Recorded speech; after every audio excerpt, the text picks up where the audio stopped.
Hello, welcome to Basic Folk. I'm your host, Cindy Howes. Happy New Year.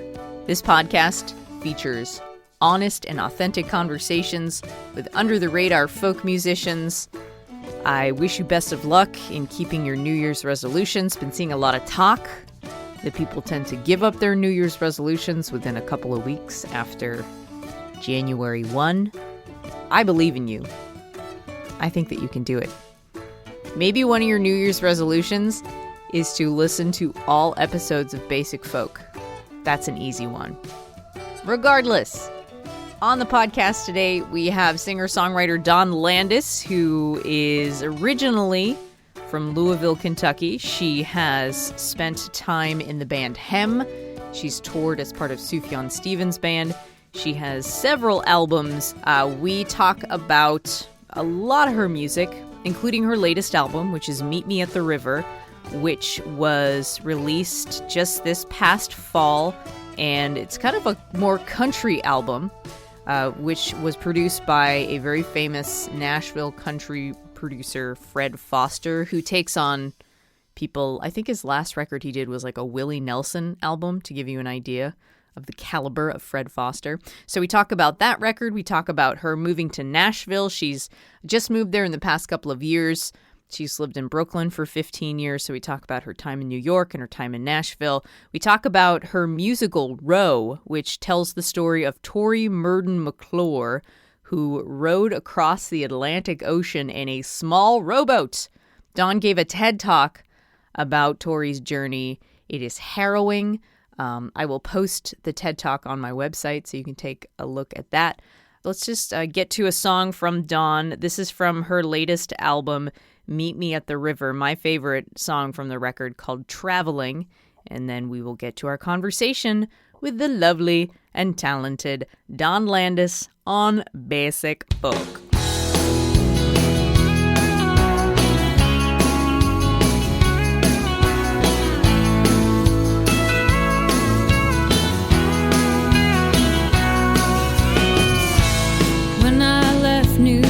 This morning, I didn't really have a plan. Read on the radio, no real place to go, just a suitcase in my hand. I'm not looking for a pot of gold, not reaching for a hand to hold. I'm not searching, you know, just traveling. I'm not waiting to be whisked away. Take my chance on the southbound lane. Wind is blowing again and I'm traveling. Watch the sunrise over gray. This is really exciting because this is the first podcast I've recorded in my house. Ooh. Yeah, so this is the inaugural basement recording. Thank you for coming to my basement. You're welcome. Let's start way back when you were growing up, Louisville, Kentucky, and Branson, Missouri. Tell me about your childhood and how music played into it. Well, my family was pretty musical, but never in the, professional sense, I guess. My grandpa played the violin, and he was a corn and soybeans farmer in Illinois, and through some accidents with machinery, he actually lost 2 fingers, but he still played the violin, but in a sort of a strange way. Which fingers? They were on his, not his bowing hand, the other hand. Like the fingering hand? Yeah. Oh, that's hard. Yeah, so I didn't actually see him play violin much, but towards the end of his life, he picked it up and he would play it at Christmas and stuff. And oh, that's good. my Aunt Nancy played the piano and the organ in church, and my mom sang, and her grandmother played piano, and my dad's side of the family was less, they didn't play as many instruments or anything, but they always had music on in the house. My grandma always had the classical music station on when she was cooking. And so there was always music happening. And my brother is a musician too, which is funny that we come from sort of not really a professional in any sense musical house, but there are 2 musicians that came out of it. He's a jazz musician, and he teaches, he runs a high school marching band program. Oh, wow. Which is intense. Where's that at? In Mississippi. Wow. Yeah. So he had to learn all the instruments, but trombone is his main instrument. You know a bunch of instruments too, right? Well, I have a bunch of instruments. You know, I'm not really proficient in any of them. I mean, guitar is my main one, and then I play a little piano, and I love to play the drums. I don't know how good I am at the at the drums, but I love playing drums. When you were younger, what were your other interests, like sports or, other types of art? And did they play into your musicality at all? I love to play sports. I loved climbing trees as a kid. We lived on the lake when I lived in Missouri. How old were you Swimming in when the lake. you lived in Missouri? I was in middle school there, so we lived literally, the Table Rock Lake was our backyard, so it was kind of that Dawson's Creek thing where it was actually quicker to take a boat to someone's house than it was to drive there, But, do you know how to drive a boat? my grandparents had a boat. I can operate a boat. Know your way around a boat? Yeah, a little bit. Do you know the terms for boating? You know what's funny?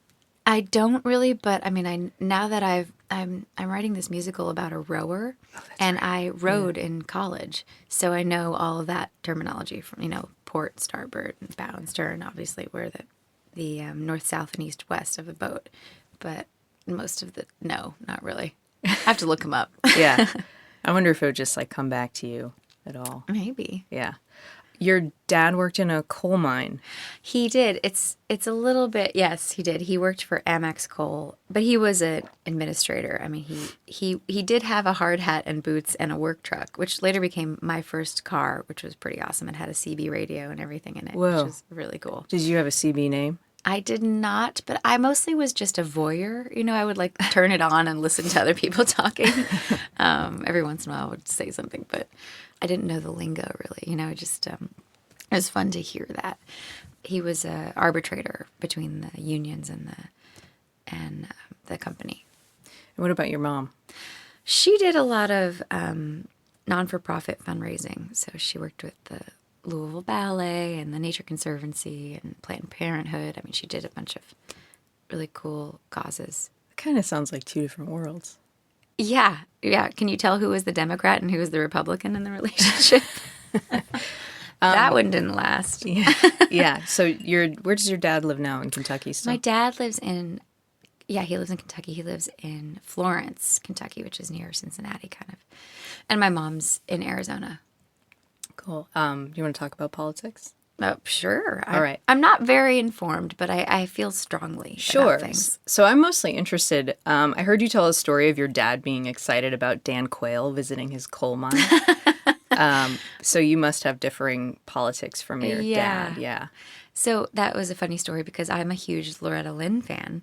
And, I was excited that, she comes from a family of coal miners, and I feel like she's a kindred spirit. But, my dad said, oh, yeah, I met her once, And I also met Dan Quayle. Dan Quayle was amazing. He was more excited about Dan Quayle than Loretta Lynn, and I was shocked. How dare you?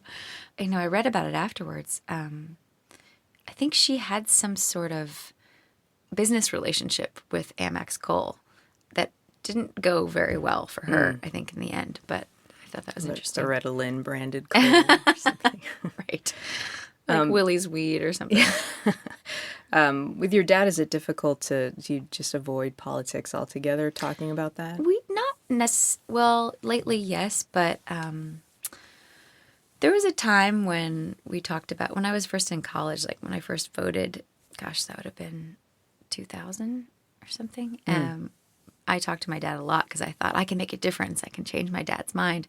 And I think I convinced him to vote for Ralph Nader, which was amazing. Right.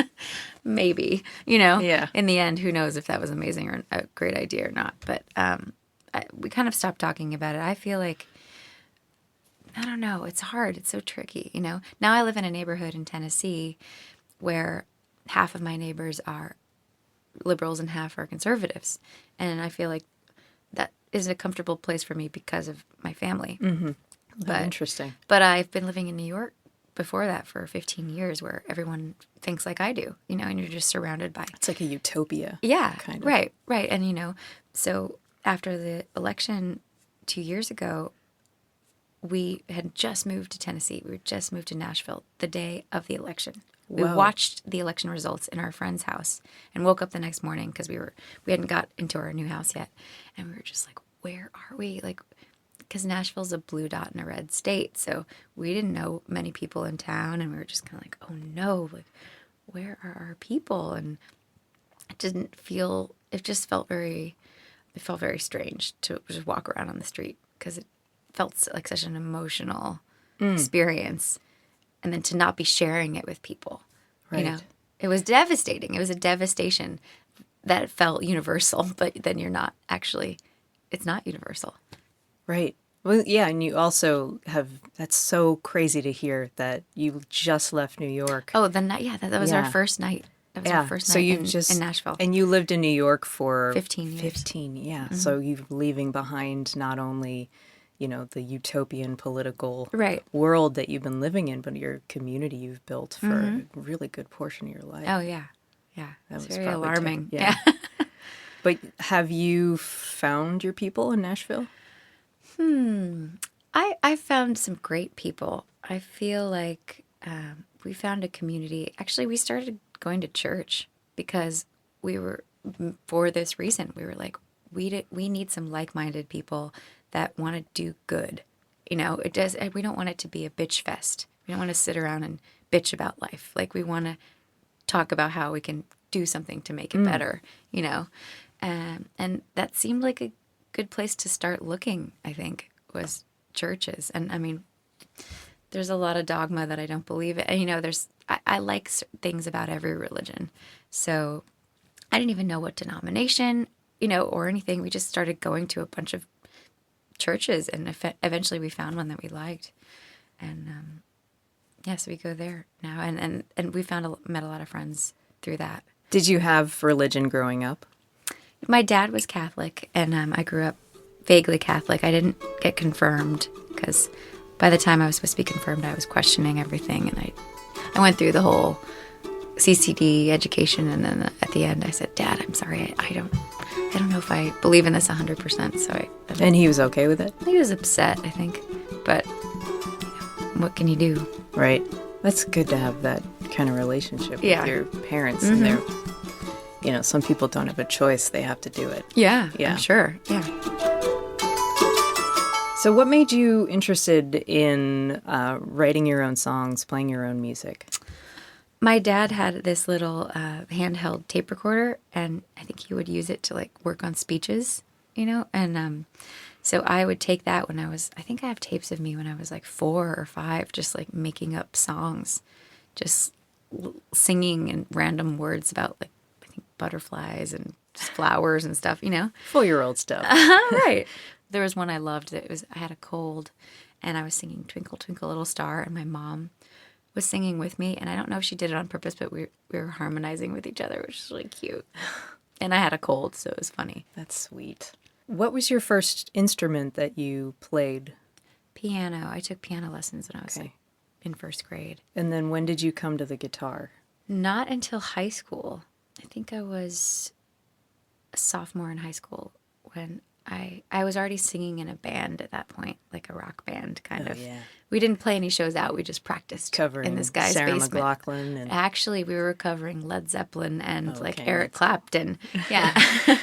I wasn't the head of that band. I was just the singer, and I shook some boxes of macaroni and stuff like that.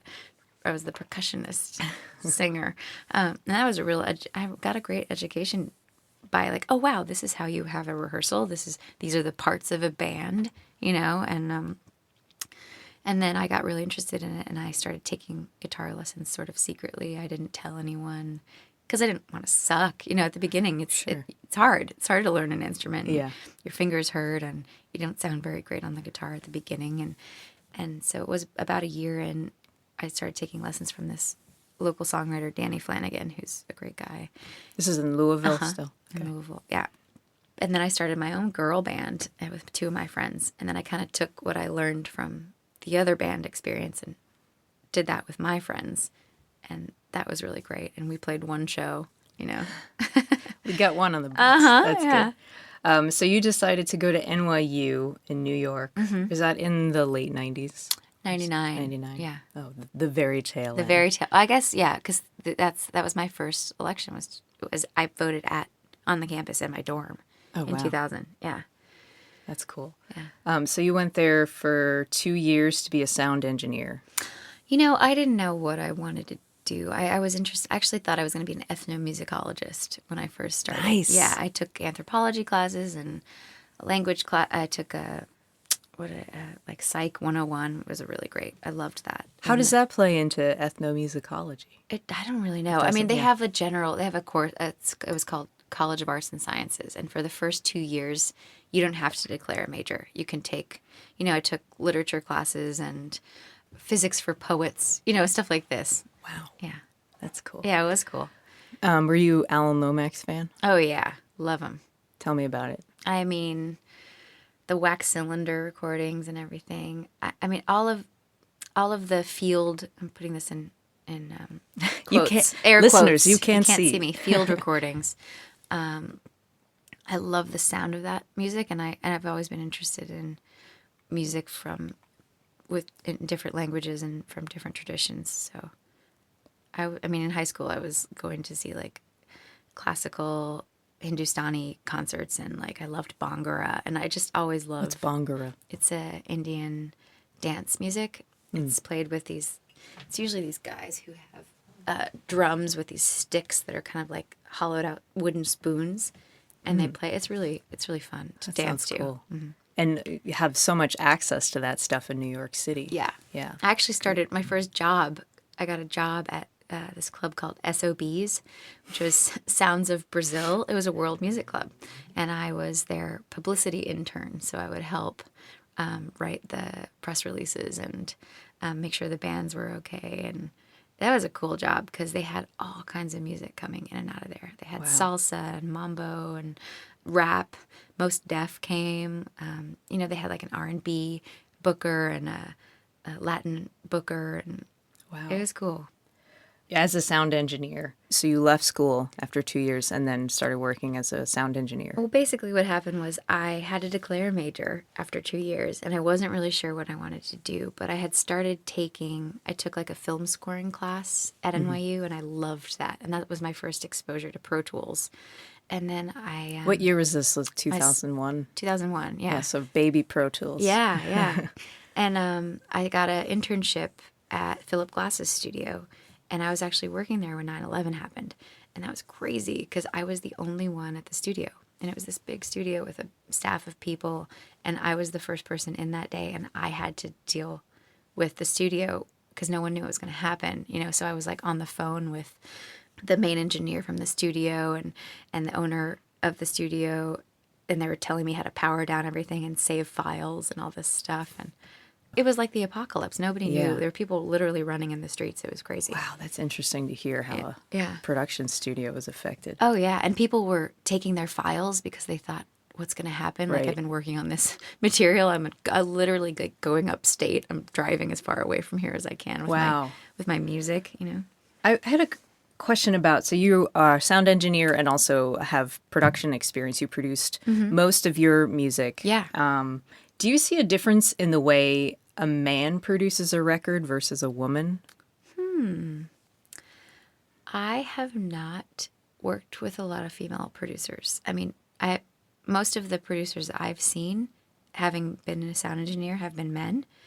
I think I've been in the studio with one. Yeah, this is interesting. So I met this woman, Natasha Khan. Her project is Bat for Lashes. Her music is awesome. And we became friends, and she invited me to come work on her last record, upstate New York. And it was so cool to watch her in the studio. That was the first time I've ever seen someone else, another woman, really. I mean, she had another guy who was helping her produce it, but she was so in control of the session, and she knew exactly what she wanted. And honestly, I think that was the first experience of mine after like 10 plus years working in studios of seeing a woman knowing the language and knowing how to get her vision, which was really strange that's the first time that happened. Yeah. Yeah. I mean, I've worked with a lot of female songwriters, but I think a lot of times what happens is they feel nervous about the language, the lack of language, and the lack of experience in a studio. So they feel like they need to listen to the people who know about it, and those people are usually men in their band or, somebody they've tapped to help them produce it. So. Yeah. I just have a interesting thought pop into my head about, I was listening to an episode of Fresh Air where they were talking about the way that women talk. The two things that like young women do are vocal fry and upspeak. You know what that? Is vocal fry the baby talk thing? Yeah, it's like, just like, it's like right here in your throat, and then the upspeak is you talk like this. Ah. Yeah. I know, I've noticed myself, because I don't normally do it. I think sometimes vocal fry just because my voice is so low. But I've noticed when I've interviewed like certain men, like I will do upspeak. Really? And I wonder if a female singer-songwriter in like this is maybe a tangent that I'll take out later, but like a female singer-songwriter like who is confident in what she wants kind of does that in a studio, like talks like this, I wonder if that's just a tactic that women use just around men. I don't know. It's so hard because, there's definitely sexual politics that happens in any workplace. And if you consider a recording studio a workplace, and it was my workplace for so many years, tried to dress as like non-gender as possible. The uniform for studio workers is usually like black, but that's not my vibe. I don't own a lot of black stuff. These are black pants I'm wearing, but Dawn. I know. But I remember one Halloween, I came into the studio dressed up like a lady, you know, in quotes. I had high heels on and a skirt, and it was really difficult for me to do my job that day because there's a lot of kneeling and plugging in cables and getting behind a console, and like it was, and I was like, oh, ha ha ha. There's a reason why I don't dress like this, right. But I've actually noticed that about your wardrobe since we met in like 2005. You, I think, used to dress more like uniformly like androgynous, and now your outfits are very feminine. That's true. It's funny. I loved Elliott Smith, and I still do. His music is amazing. And I remember thinking, I want to be like the female Elliott Smith. Like, I don't want people to judge me for what I'm wearing. I just want to wear what I wear during my day, which is like a sweatshirt and jeans. I just want to wear that on stage. And I thought that was like a statement that I was making by just doing that. But then I had a friend of a friend. Well, she's a friend of mine now. She's an actress. She's very beautiful and a successful actress. And she said, Dawn, why don't you just think about what you wear before you go on stage? And I took a little bit of offense to it, but she had a point, because that is a presentation and you are presenting something. And that's the first thing people see when they don't know what you're going to sound like. They judge you by what you're presenting physically.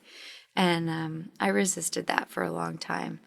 But then I realized that it's a theatrical experience, and it needs to, for me as an audience member, it's fun to see something a little bit different, on stage, I think. That's interesting.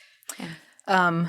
So I am seeing this pattern of you over the course of your career reaching out to people to collaborate or tackle something creatively. Like basically when you want something, you go for it. It's true. So from what I know about you and your work with the band Balthrop, Alabama, that's how I actually met them through you. Yeah. And you continued like to play with a couple, Annie and Josh from Balthrop. You like to make friends through music. You like to collaborate. You were a part of Hem for a while and toured with Sufjan Stevens. So that's how I think about you. And then I read this comment that when you moved to New York, and I might be like reading into this way Sure, too much. sure. When you moved to New York, you were too nervous or too nerdy to reach out to the players in the anti-folk scene in the early 2000s, like Moldy Peaches and Regina Spektor. Mm-hmm. Yeah, well, my very first year in New York, I didn't play out at all, which was weird because I thought that that's what I would do. I thought, I'm moving to New York for music. I don't know anybody here. And I had been playing open mics in Kentucky and playing music with lots of different people. And I just found it, I think it was just sort of a shock to my system, the whole experience of living in a huge city. Yeah, culture shock. Culture shock, yeah. And I didn't even take the subway. I just, and also, I was a really good student, so I was really obsessed with my homework. And I was rowing. Every morning at 5 a.m. So I had no social life. I went to bed at like 10 p.m. and woke up at 5 to go rowing every morning. So yeah, my social life was a little different. And it's hard music doesn't happen in the mornings, Right. The music world happens at night. So I think I missed out on a lot of that first year. But then, yeah, I started going to the Sidewalk Cafe and playing there and going to their open mics. And that was really cool. And I met some people through that. But it just took me a little while to get into that, I think. So there wasn't, it just sounds like a scheduling issue and a little bit of culture shock. Yeah, I remember, I'm trying to think, I did reach out. I remember making a flyer, because NYU also was such a huge school. All the classes had like hundreds of people in them, and it was really hard to meet people that way. I was really close, best friends with my roommate. But she didn't play music. She was an artist, and we hung out all the time, and she was on the crew team. And, she was like my friend that we just walked around everywhere together. And so I made a flyer. I remember I was like, I want to play music with people. I need to make music friends, because also I wasn't in the music program. So I wasn't taking any music classes at that point, which you were just I like should have done. Musicologist rower. Right. Well, I was working at a music club. Oh, yeah. So I was meeting a lot of older people who liked world music, but they weren't really my friend group.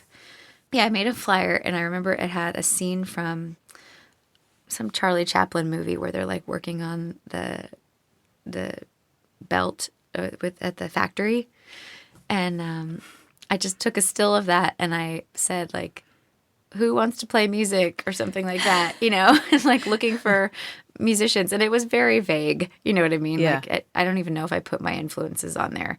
And, I put like my name and number, and I put it in the like music hall. Like was it like music a ed hall. tearaway flyer? Little tearaway. And no one called me, and I was like, oh, what am I going to do? And I actually had a terrible experience where I met this guy, and I think he just he was interested in me, and pretended like he wanted to play music with me, and that sucked. So. Was there a time where you felt yourself actually being a part of a musical community in New York, like when that stuff kind of melted away? That happened for me when I discovered Fast Folk, when I discovered the Jack Hardy Songwriters Exchange. I didn't know that you were part of Fast Folk, and I am very impressed. Oh, well, thank you. So if you don't know about Fast Folk, it's been around forever, and I don't even know who started it. Did Jack start it? I'm not sure. That sounds right to me. It was like a zine, basically, right? It like it was an event. They used to host it in different clubs in Greenwich Village, and I think in the 60s, even as far back as the 60s. Yeah. And it would be like an open mic, kind of a curated open mic, and people would write new songs, and they would perform very new material for other songwriters and talk about their songs. But by the time that I got there, and the Smithsonian Folkways released a bunch of the recordings of those sessions, because a lot of famous people ended up.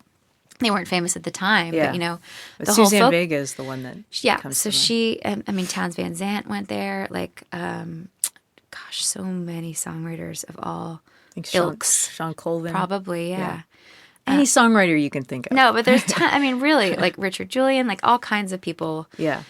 And that's just in the later years. There were people earlier, too. I think Dave Van Ronk was a part of that scene. Sounds right, yeah. So, but by the time I discovered it, it was like 2001. And I read an article about Jack Hardy in the New York Times, because I think the article was about he had this little apartment in Greenwich Village, and his landlords were trying to kick him out. And so he was trying to do a fundraiser because of the fast folk stuff, because that's where all the meetings took place, at his house. And so Suzanne Vega did a benefit concert for him. And I didn't go to the concert, but the venue, what's the name of that venue? It was right near NYU. It's gone now, but they used to have 2 shows a night. Anyway, she did a benefit at this place, and I went to the place and I said, "Hey, do you happen to know, I'm trying to get in touch with Jack Hardy. I'd like to go to that songwriters thing." And the owner of the club gave me his address and told me that it happened on Monday nights and I should just go. So I didn't have an invitation. I just kind of stalked it my way in and rang the doorbell, and I arrived and people were looking at me like, who is this person? But it was fine. It was very open. But I was definitely the youngest person there by like 10 years, maybe 15, 20 years. Yeah. And that was my community. That became my community, all of those writers. But Suzanne Vega was part of that group, and and she really helped me. She helped me get my first internship in Phillip Glass's studio, because she was working on her album there, and she took me on tour, and yeah, it was amazing. Sweet. Like a mentor. Mm-hmm. That's great.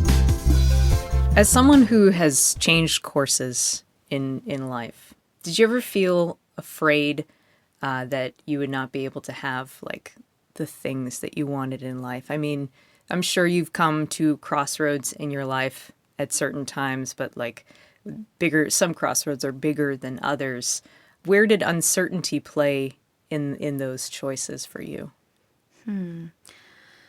Well, for me, the move to Nashville was a big crossroads. And not just that, but also I got pregnant and got married and moved all in the same year. And I was at a huge crossroads before that. And I wrote a song called "What Will I Do" that's on my new record. And it's basically for anyone at a crossroads. And I wrote it for myself. I wrote it for my dad, who had just retired and wasn't sure if he wanted to move. He wasn't sure what he was going to do, where he was going to go.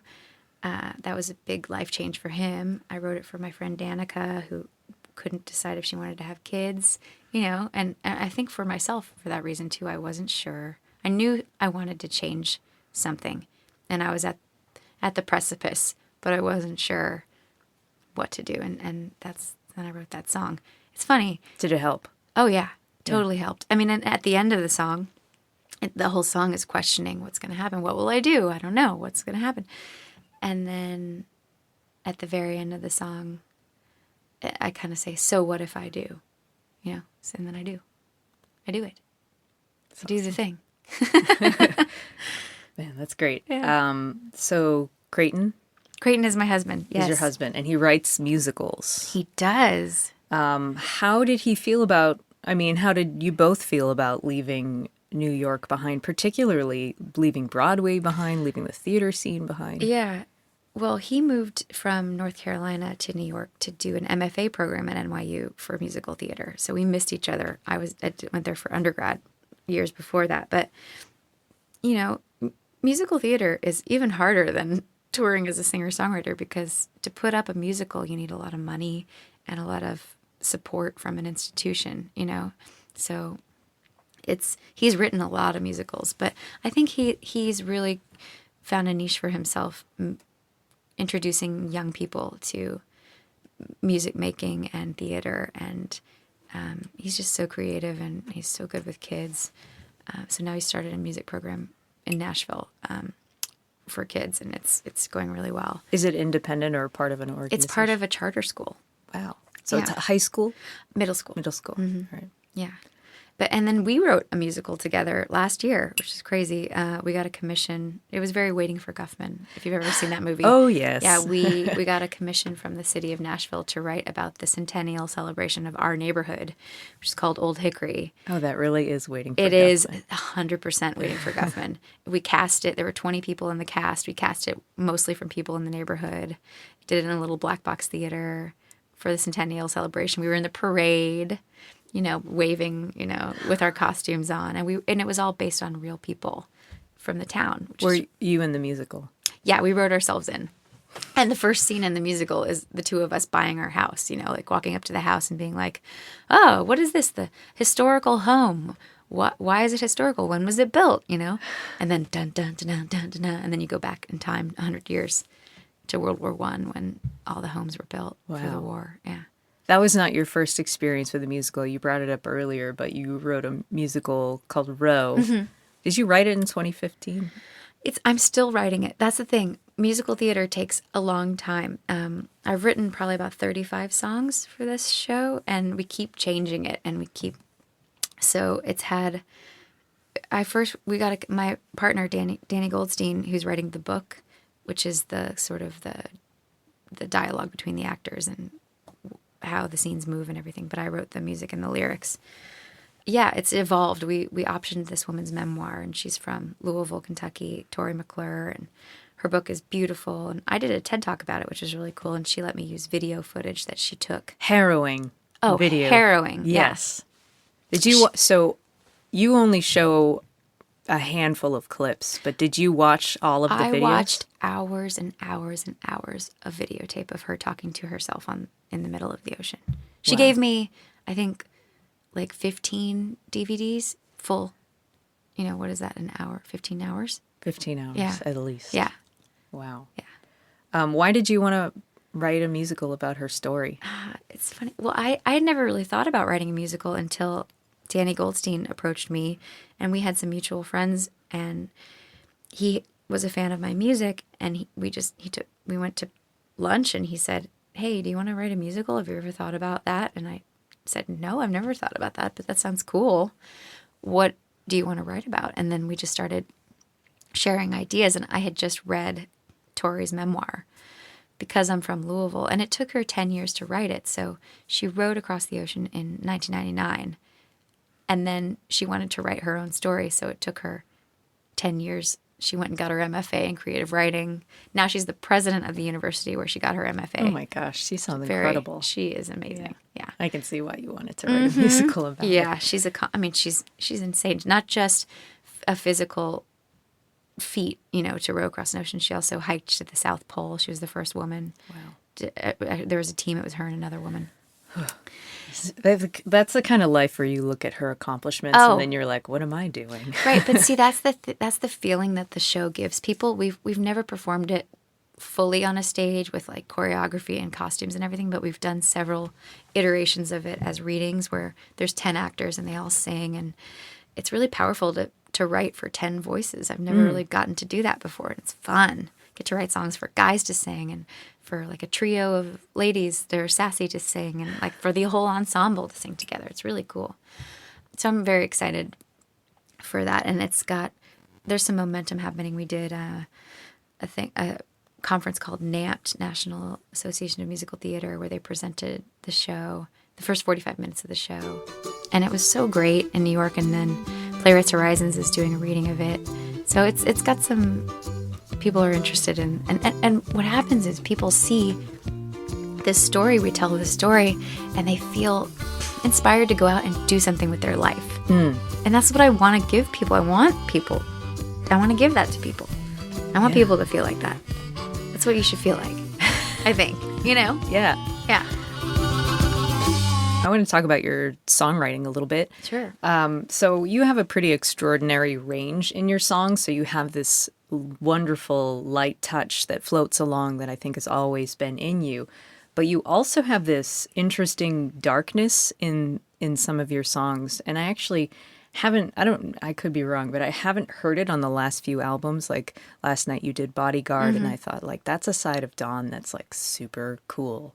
But what's going on with do you know what I'm referring to? And then what's going on with that darkness? Well, I don't know. I mean, I feel like in the past, mostly when I wrote songs, I mean, there's no one way to write a song, but a lot of times I would be writing to comfort myself because I felt upset about something or conflicted about something. And I mean, I still do that. What Will I Do? That song was because I felt conflicted about what was happening in my life. But I think I'm maybe a little happier now. I know I feel a little more settled. And also my new album, I had a producer on it, and so he helped choose the songs. There were some pretty dark songs that didn't end up on my new album because Fred didn't think that they worked as much as the other ones, and I did a lot of co-writing, and I think typically when you co-write, for me as a person, I tend not to go dark when I have another person in the room. Why is that? Because I love people and I love life, and I'm very joyful, but with other people, I feel like it's easier to be joyful. Are you an extrovert? I think so. Yeah. I'm like an extrovert introvert. I'm Sure. a weird combination of that. Yeah. Definitely. Well, I like both sides. Oh, of good. Dawn. Thanks. But, like, when you played Bodyguard last night, I was like, yes. Hey. Country music songwriting. Yes. Keep it simple. How do you feel about keeping it simple? I love it. I think I feel like my best songs are the ones that say something simply. When you get too verbose and too even flowery with your imagery, like even one image, like one strong image, that's all you need. Because that's the thing that stays in someone's mind, I like country music. I like the twist of the wordplay and the sort of tongue-in-cheekness about it. And also country songs are, you can cry to them and it's okay. That's the idea, I don't know. I wanted to talk about feminism. Okay. And from my perspective, you have been called songstress, songbird, like very weird feminine labels. And also, you've experienced an interesting progression being active in music, both on the production side and performing side, since the late 90s, where feminism, in my opinion, was going through a really weird phase. Like, people are trying to distance themselves from the word. What has been your experience with feminism, and how have you seen it progress over the years? Well, I have the Riot Girl movement to thank for my first band that I started with my girlfriends. We listened to a lot of Slater-Kinney, and we were very influenced by that scene and musically, so that was very helpful, And then I kind of didn't have the community of women musicians in New York. I didn't find a community of, eventually I did, but and then eventually later I started a girl band with my friends Annie and Lauren, and that was really fun. And I find making music with women is so great, and I seek it out now more than I ever have before. But it is, from my perspective, and I think most people can say this, a man's world. The music world is mostly touring men. Men are touring more than women, and there are more men in bands, I think, on stage. I'm saying this as a person I've done a lot of live sound. I worked at Tonic. I worked at Mo Pickens. I did sound on tours for people, and my experience is that in the live music world and in the recording music world, it's mostly guys playing the music, and with occasional women singers and occasional women instrumentalists peppered in there. And I think that's unfortunate. And it causes a dynamic that is not a great warm environment for women, I think, creating. And not that men are bad or that anything, or even that they're trying to distance women from getting into the world. But don't you think the system is sort of stacked against women and minorities in general? So if there's a lack of women performing, it's just because it's systematic. That's very complicated. Oh no, I definitely do. Have you seen the flyer that has been kicking around? Or it's like I follow this on Twitter. They take posters for festivals and they take out the names of the men. It's like that famous photo of the diplomats, and then you take out all the men and there's like one woman standing there. Right. And it's the same thing, and it's so striking when you see this. It's like country music, especially, even though there are a lot of incredible country music women, like Miranda Lambert, I think is amazing. Dolly Parton. I mean, there's so many great women singers, but they're not carrying festivals. They're not headlining as much as the guys. So, and it's not just country music. It's all kinds of festivals and all genres. But to see that, it's just shocking. And these are not even women-headlined bands. These are bands with women in them at all. Yeah. And it's just such a small percentage. Do you think about this stuff now that you have a daughter? Yeah, for sure. She's so young still that I'm just glad that she can't really, like, listen to the news. You haven't written, like, her 25-year plan. Right. Or anything. No. And it's really cool to have a baby. Also, it's funny because she doesn't have a lot of hair, and people often think she's a boy, which is fine. I mean, because babies, you can't really tell if they're a girl or a boy. I mean, back in the day, people didn't even have gender clothes for their kids. Every baby wore like a white dress because that's just what they wore. Like 100 years ago. Yeah. And it was a marketing tactic. I read an article about this. Like, they could sell more clothes if they made them into boys and girls clothes for infants, Yeah. And that's where it all starts. That's where it all starts to go wrong. But yeah, so I mean, yeah, it has made me more aware, but honestly, like she doesn't have, I don't think of her. She's just a baby. I don't think of her as a boy or a girl necessarily. She's just this beautiful young creature. Yeah. And I think it will be a little bit heartbreaking when we have to start doing one or the other. Yeah, I mean, who knows? Right. It's up to her. She gets to decide. That's good. Yeah. Keep an open mind. Yeah. Dawn, thank you so much. You're welcome. For talking to me. Thanks for having me over. Of course. You can come over anytime. Okay. Yeah. Great. Wonderful. I'll give you a key. Okay. Dawn Landis, thank you so much for being on the podcast. And thank you, dear listener, for making it all the way through the end. Check out her new album, which is Meet Me at the River. Buy it on vinyl, CD, download, go to a show if she comes to your town, or travel to go see a show. She's very good in concert, I would say. Thank you to Alex Stanton from Townspeople for doing our music on Basic Folk. Also, thanks to Laura McCarthy for her support in the podcast. And we'll see you again next week. Let's keep those New Year's resolutions. Let's keep them rolling. Why don't you make a new resolution every day? That sounds doable to me. A new resolution every day. You can check out my website for more information about me and the podcast, cindyhouse.net. Thank you to Janelle Gutierrez for designing that beautiful website. It just looks great. And we'll talk to you next week. Okay, bye.